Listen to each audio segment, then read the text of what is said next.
the Living Farms podcast, the place where we discuss biodynamic practices worldwide for you, your farm, and the planet. So welcome to the Living Farms podcast. Today we are here again with Jean-Michel Florin from the section of agriculture, and we will continue our talks about the perception of the farm and the farm organism. In the last two episodes, we talked about the theory behind perception and why it's important, and what we kind of analyzed in our perception project for Living Farms.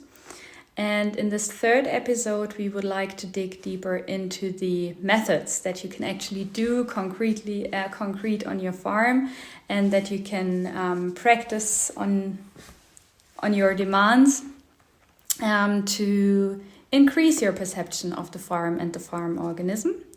And for this, I would like to thank Jean-Michel again for joining. So thanks for being here. You're welcome.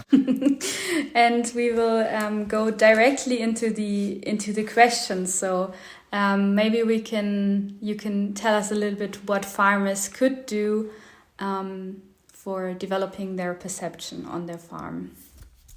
I think first it's a question of attitude, so to say, of inner attitude. You have to say as a farmer, okay, I want to enhance my perceptions, and for that I need a specific attitude and a time also. It doesn't need a lot of time, but something regularly, so in rhythm. For example, once a week, every week, you can take, 10 minutes or something like that, and say, okay, I take this time, I stop, I step out of the work, of the daily work, where I have always so many things I know I have to do, and then I stop. Can be in the morning or in the evening or at the weekend or whatever, and then develop an inner quality of being aware, develop attention to the world around me, around myself, and be very open, to be totally open to what is coming to me from the nature, from the animals, from the fields, from the soil. And then for sure it's possible to focus and to say, this year I want to focus more on my soil or on my vegetation, to take a place or to take a focus and then make it regularly. Could be a first proposal, first method. Do you personally do anything to prepare yourself for perceiving the landscape or the farm? I think it's as I said, I have to stop what I do, and then I think the best is really to feel that I'm between the soil and the sky, the cosmos even, so to say. So you can really stay on the place where you want to perceive better, and maybe even look at the soil, at the bottom, look at the sky, and look around you, so you are really here and there, now. And try to let all your ideas or representations or feelings and so go away, more or less, so to go in one can say a little bit meditation situation, only to be really open, and then also what I do sometimes is really to close my eyes and then to look with fresher eyes, with new eyes, for example, or to close my eyes and to listen. So we need to have active perceptions, because we are used to look and very quick to say what is it, and we don't take the time to deepen the perception. It can be by looking, it can be by listening, it can be by smelling. It's always the same. We need some time, and we need to deepen this perception. That means do not judge or do not say what is it, but try to go into the quality, how it is. The best question for me to have active perceptions is always to ask how it is, and not what is it, or what can I do with this, or how can I use it for me or not. Really how, this very open question. And we are not so much used to this kind of to this way of looking at nature around us, to ask how it is today, here.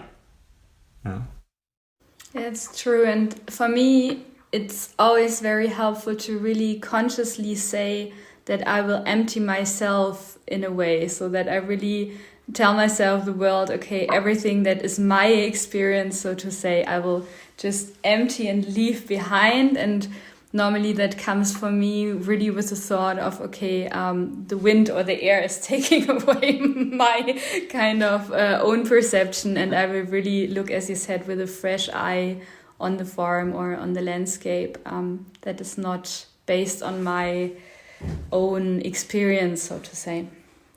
It's a wonderful picture, with the wind. So let it go, and then you are fresh, and you are here, and the situation is really new. So every day the situation is new, and it's important to have this feeling. It's a very new situation just now and here. And then we had the interviews with the farmers for the perception project, and some of them, or actually most of them, mentioned that walking is one of the very essential skills or methods, so to say, to train your perception. Could you elaborate a little bit on this, why walks on your farm and your landscape may help you to sharpen your perception? Yeah, it's interesting. We can really realize by ourselves, if we want to develop some ideas or we are preparing something. I can speak from myself, but if I have to prepare something or even a lecture or whatever, if I stay on my chair, it's not so easy. And then if I go for a walk or on the bicycle and so, then I have the impression my ideas are coming also in move, and then they are connecting, and then I get something which is better, more connections. And I think for the farmers it's even more important, because if one stay at the place, we have already representations of the farm, of the fields. It's like that and like that, but it's not separated in reality. In reality, my farm is more or less an organism. It's what we want to, what we are looking for. And if I walk, I go already through this organism, and I can maybe not understand, but feel. It's also more a question of feeling. I can feel the connection between all the different parts, between the fields and the hedge and the meadows or the little forest. So it's one landscape with a diversity. It's not only different parts. So I feel better this connection. It's one aspect. The other aspect, as I said before, is by walking, we are not, our head is connecting more, so to say. We don't look at the world only with representations from outside. We are in, and so we feel by walking, and we are in a willing activity. And so these three parts of ourselves are connected much more by walking. I can think, I can feel the difference between the different places, and I do something. So sometimes I have to, I don't know, even to jump or whatever. So I'm already there. So I'm not in this distanciation. I'm in my landscape, in my farm organism. And then I think some of the farmers also mentioned that when you regularly walk at the same area, then of course you perceive the landscape in a different way, because it's a kind of repetition on your farm to walk to the similar area. And I can relate to this a lot, because I have one when I walk with my dog, I have one route which is always the same, and still I see each time, or I train myself to see each time I walk the same way a different thing. And I think that's a quality that can be trained, to really say to yourself that although the way may be a similar one, you try to recognize something different. And one of the interviews we had, she mentioned also a tradition. It's called beating the bounds, which I found quite nice and interesting. So maybe that's something for the farmers here in this podcast, which could be also practiced. So she said it's a practice and an old tradition where the farmers come with a brush or a stick and beat, so to say, the boundaries of the farm.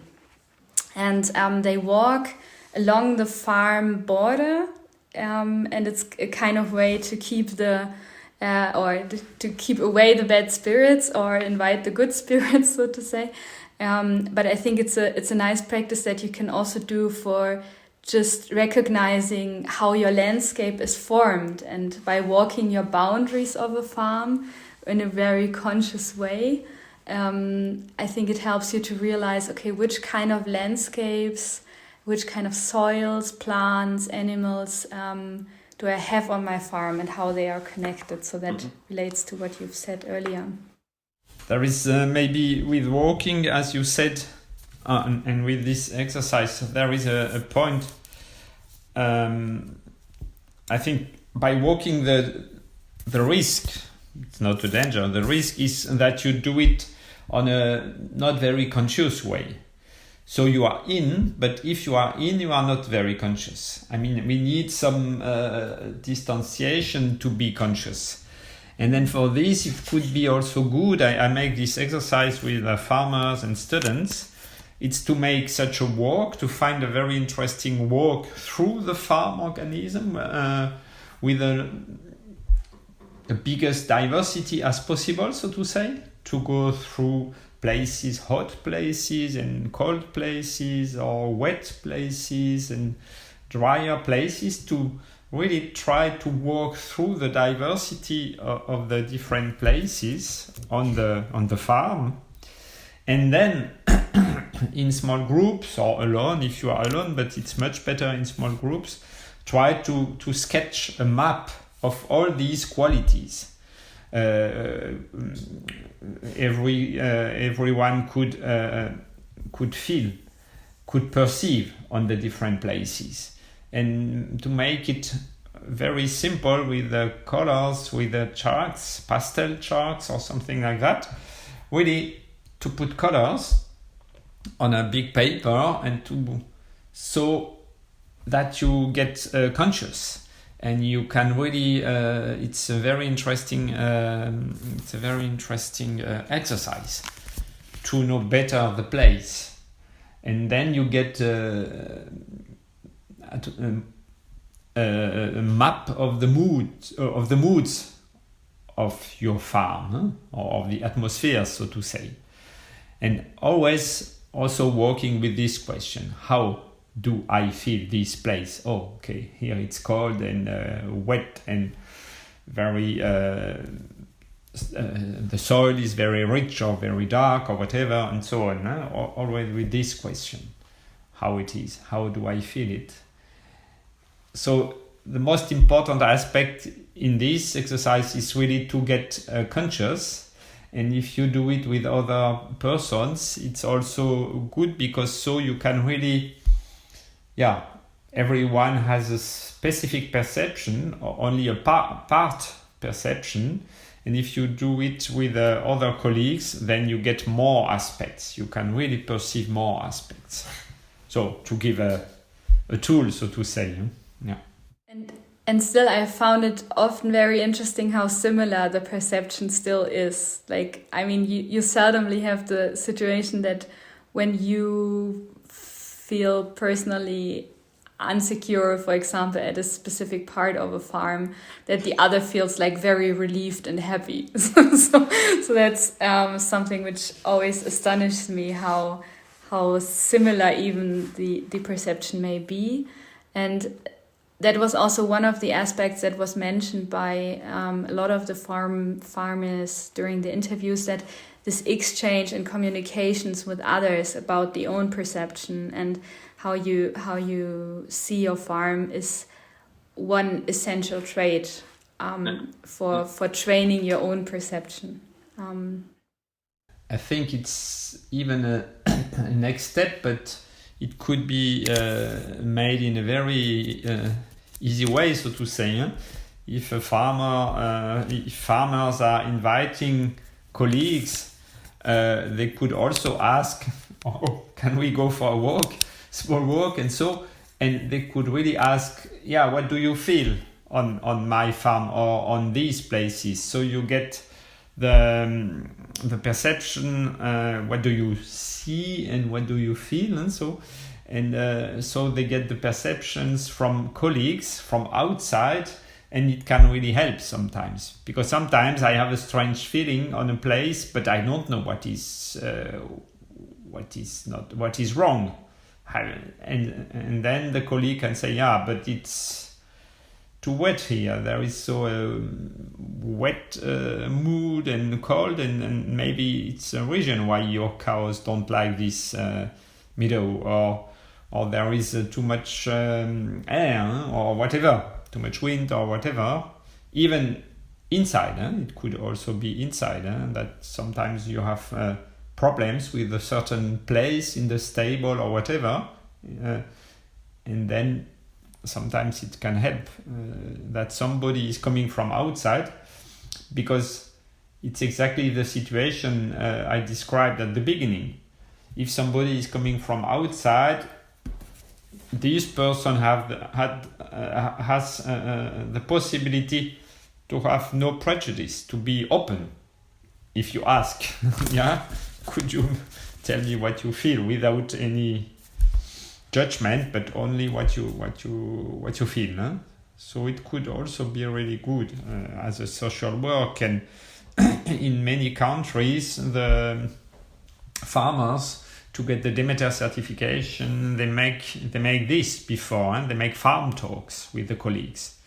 But every farmer can do it, even without Demeter certification. It's really a good tool, these farm talks. Yeah. And it's amazing if you train yourself to really perceive the farm organism, how different it shows, like how different the farms are really feeling once you train that skill. So I would say the more farms you visit, the easier it is to feel the individual characteristic of a farm personally. So also I'm a huge fan of visiting other farmers and getting in exchange with them and really discuss how their farm is feeling, behaving, so to say. I would like to elaborate on one further aspect related to communication, which I found also quite interesting.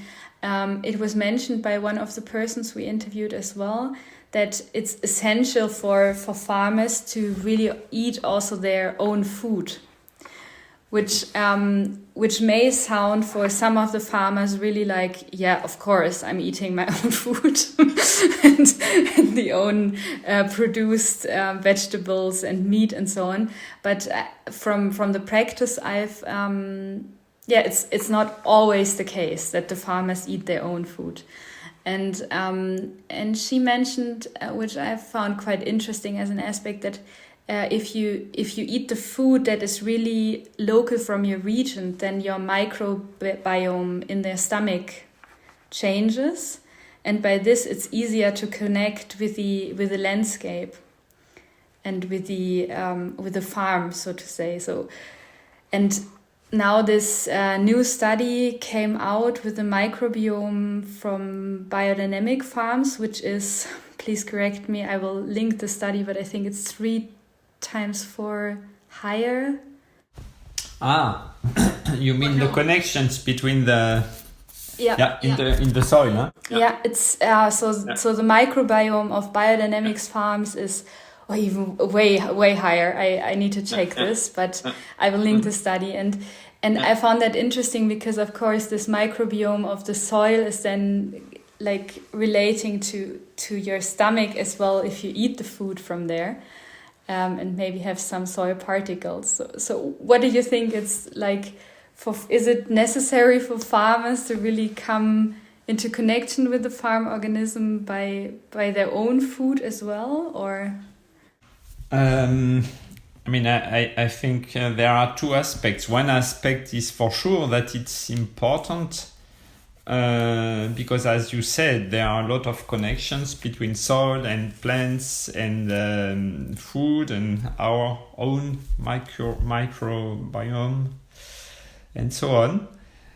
The other aspect is that I think today we are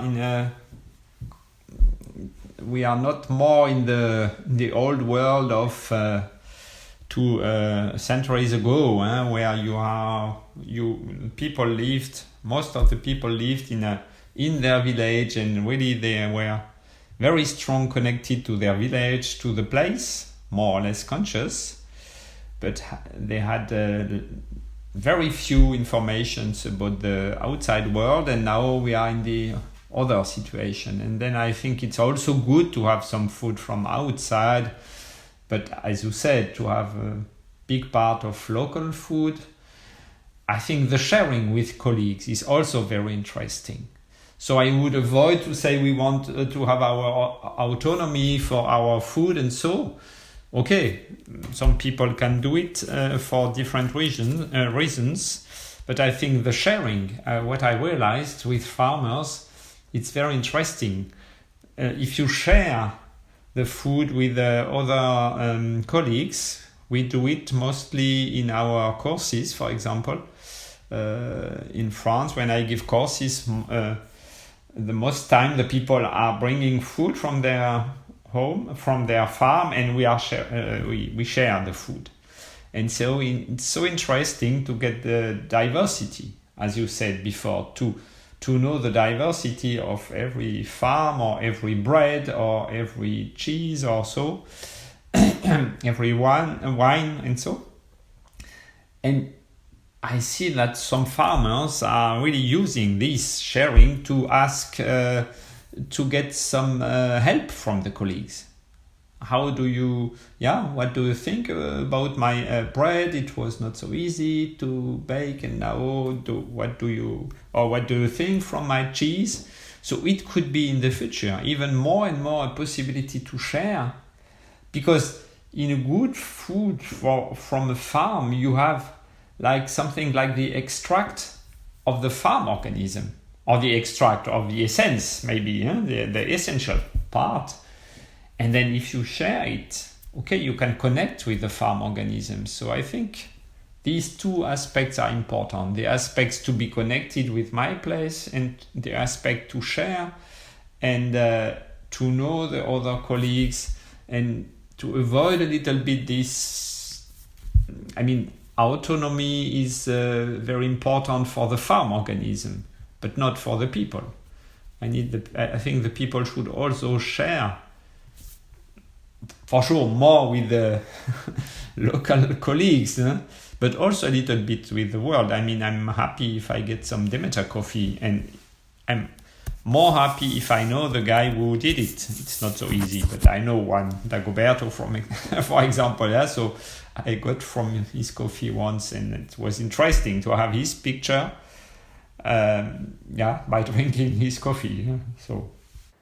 And then it's again like the repetition of training yourself to really perceive the different tastes, or I mean to realize I think it has also to do with body knowledge, so to say, like to really understand how you behave to certain foods, what your body makes when you visit different farms, how you find then also the words. I mean, sometimes it's not so easy to really express also what you perceive. So it's you perceive something, but to really differentiately express what, for example, a certain taste is, it takes practice and this exchange that you just mentioned to repeatedly go into that practice. And one last aspect I would like to cover today is that a lot of the persons we interviewed also said that a way of artistically express the perception helps. So like to draw certain things, like you mentioned with the map, with the mood map of a landscape, or to make music on the field, to feel how the sound is behaving on your farm or on your fields, or to move, for example, also to be free movement or eurythmic movements, and to really like come into body or artistic expression of the farm organism. So and I know you're quite a fan of drawing. At least I had the pleasure to make some exercises with you for drawing. So what is your experience on this? How could farmers, for example, start as an exercise to come into this artistic expression? As you said, drawing is a very easy thing, but to do music also. But I have more experience with drawing. For example, as I said, there is this possibility to make a mood map with colors without shapes, really colors. I think the first thing is also like for perception to say, I don't want to make good pictures, I'm not an artist, but I only want to enjoy this possibility to express something I could feel inside, and now I want to express it. And this process is very important because you get conscious if you express, and then you can look at it and you can share with colleagues and say, what do you see on my picture even? And how to do it, I think it's really easy. You take a piece of paper and you can really make a lot of different exercises to say, okay, I look at the same part of the landscape and I draw it with a charcoal, with a big black pencil, and I look only at the big shapes. Only I try to sketch it. 5 minutes, very quick sketch. And then by doing this, I will look on a specific way on my landscape.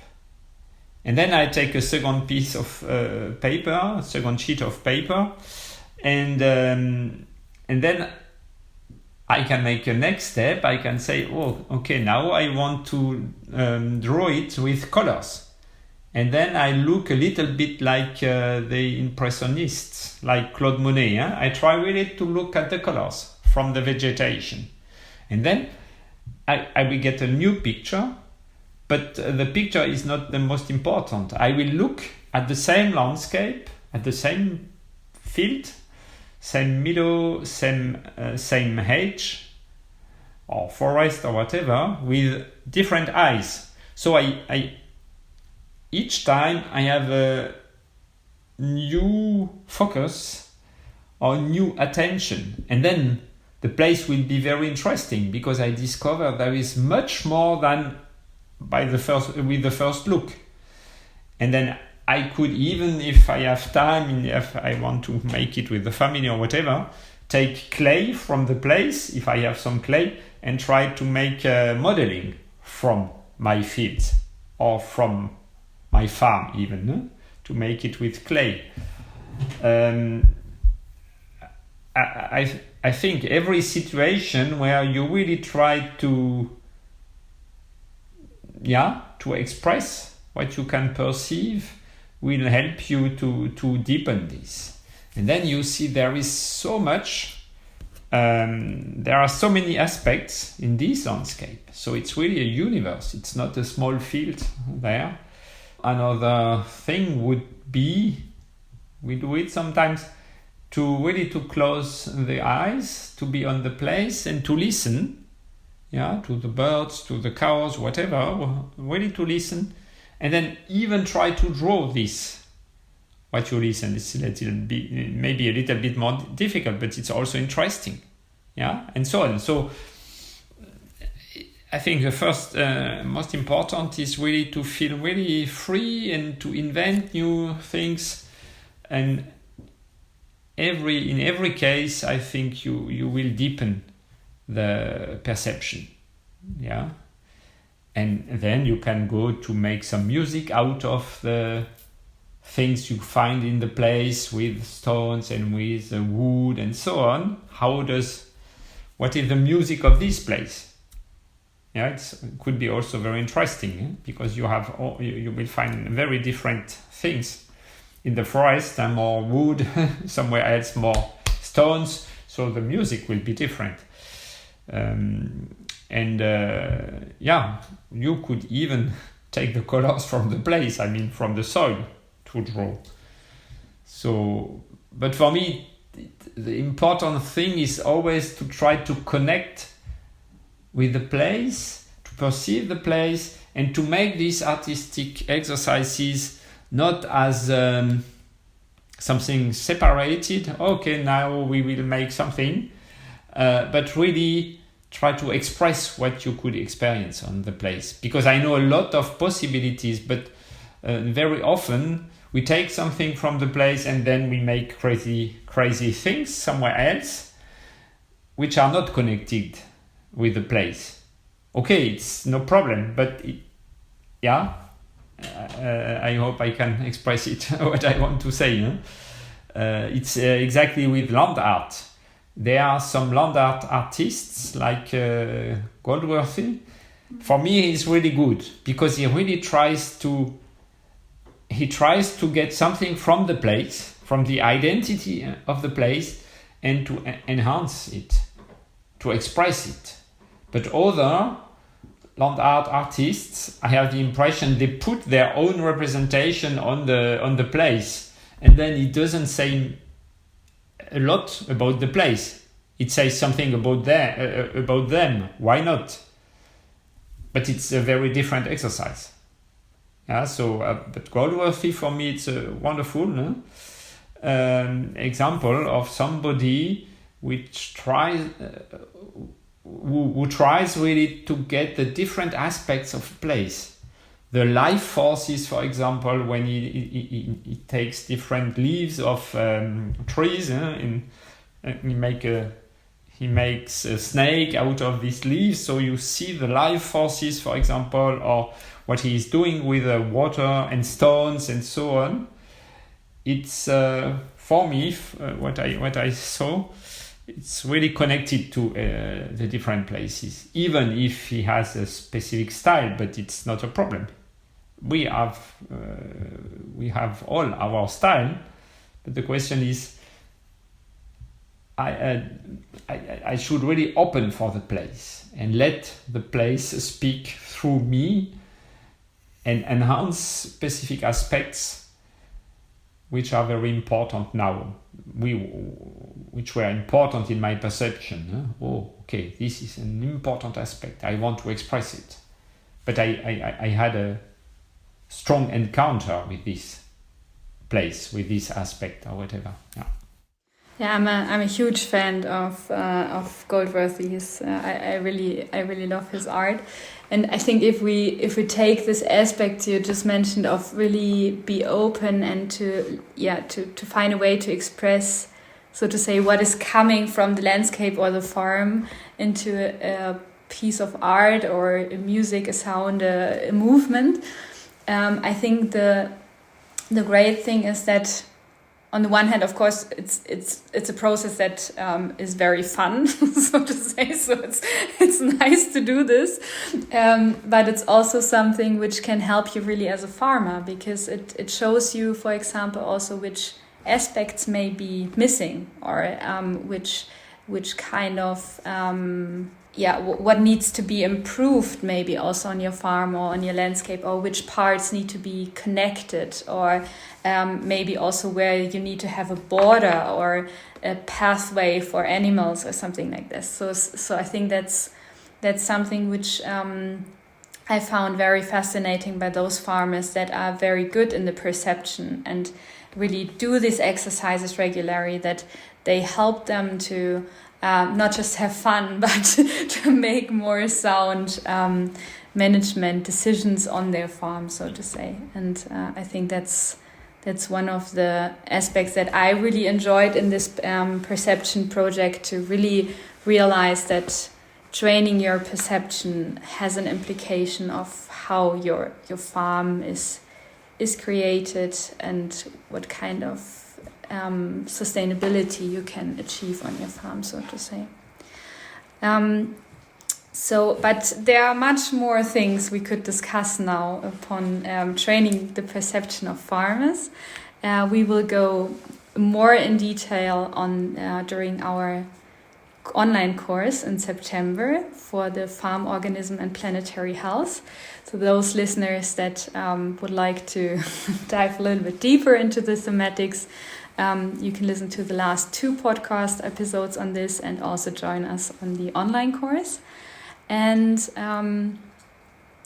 for today, I would like to close with the question: what were your most important lessons that you took from this perception project and working with these different biodynamic farmers in the perception theory field, so to say? For me, there are one first very important aspect that I think every farmer could try to have more active perception, but he has to find his or her own way to do it. So, for example, myself as a trainer, I can give a lot I can give different exercises. I can tell train like that or like that, but I think the farmer should really find his or her own way to do it, because some people are more connected with listening or with looking and so on. And even for every farmer, there is also very, as we said, these entrance gates, very specific places or times during the day and the year where they can really connect with their farm. So I mean, for some in summer there is so much to do, no time to make such exercises. But in winter, it's really the time to do it. And it seems maybe a little bit strange, because in winter you don't see a lot outside, but the farmers have so many remembering of what was there in summer if they learn more and more to work with this. Yeah. And they can remember this in a very living way, not as ready representations, and then they can really work on this. It's for me, it was a very important thing. So we had really, there is not one way. There are a lot of different ways, more or less similar, but everyone should find his own way, so to say. I think it's a very important thing. And we can help each other for this. The second thing is that for the farmers, I had the impression, if we speak about their farm organism, about the perception, it was mostly for them a big joy to speak about this. It was not boring, it was not it was not, oh, I have so many taxes to pay, I have so many problems with my machines, I have so many problems on my farm. It was more really a good way to connect with the farm, even if they all could say, okay, there is a lot to do on the farm, but it's a way to enjoy the place, to enjoy the life on the farm. Even if there is a lot to do to make it better. So I think this connection through perception brings really joy for the farmers. They enjoy really, they could enjoy more their work, so to say, because the work is really hard, it's not so easy every day, but it's a thing where you can really learn to enjoy more the very positive aspects of your farm, because as we know, if we are not farmers, if we come on a biodynamic farm, for example, we are mostly impressed by the huge diversity and so many impressions and so many perceptions. If you come from the city, for example, or from the train, and then you arrive on the farm, it's such a richness of impressions and so on. So it gives really life forces and really joy, so to say. I think it's a very important aspect today. Really try to enjoy what you do, even it's hard work. It's these are lovely insights into the project, so I can definitely support them. So to realize how much the farmers are connected and really taking the time and enjoying what they're doing. So that's one of the things I really enjoy in biodynamic agriculture and visiting those farms. So thank you very much, Jean-Michel, again for your insights. And I'm looking forward to the course in September with you. Thank you. You're welcome. So see you soon. See you soon. For the course. Bye-bye. Bye-bye.